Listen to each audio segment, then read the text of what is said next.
ദൈവത്തിൻ്റെ ഏറ്റവും പ്രിയമുള്ളവരെ, അവിടുത്തെ സമാധാനം ഞാൻ ആശംസിക്കുന്നു. ഇന്ന് കർത്താവ് നമുക്ക് നൽകുന്ന ദൂത് വെളിപാട് 12:1. സ്വർഗത്തിൽ വലിയ ഒരടയാളം കാണപ്പെട്ടു. സൂര്യനെ ഉടയാടയാക്കിയ ഒരു സ്ത്രീ, അവളുടെ പാദങ്ങൾക്കടിയിൽ ചന്ദ്രൻ, ശിരസിൽ 12 നക്ഷത്രങ്ങൾ കൊണ്ടുള്ള കിരീടം. പരിശുദ്ധ മാതാവിൻ്റെ സ്വർഗാരോഹണ തിരുനാളാണ്. എല്ലാ പ്രാർത്ഥനാശംസകളും നേരുന്നു. പരിശുദ്ധ മാതാവിനെ കുറിച്ച് തിരുവചനത്തിൽ ഇങ്ങനെ രേഖപ്പെടുത്തി വയ്ക്കുമ്പോൾ തിരിച്ചറിയണം, ആദ്യത്തെ സക്കറാരിയെ ദൈവം കൈവിട്ട് കളഞ്ഞില്ല. ഏറ്റവും വലിയ മഹത്വം നൽകി മാനിച്ചു.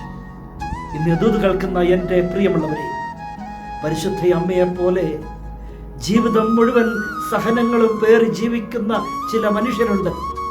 ദൈവിക പദ്ധതിയുമായി ജീവിക്കുന്നവർ, ദൈവത്തോട് ചേർന്ന് ജീവിക്കുന്നവർ. ദൈവം കാണാതെ പോകുന്നില്ല. ആ ജീവിതങ്ങളെ കാത്തുവച്ചിട്ടുണ്ട് നക്ഷത്രങ്ങൾ കൊണ്ടുള്ള ഒരു കിരീടം തന്നെ. കരുണാമയനായ ദൈവം നമ്മെ എല്ലാവരെയും സമൃദ്ധിയായി അനുഗ്രഹിക്കട്ടെ.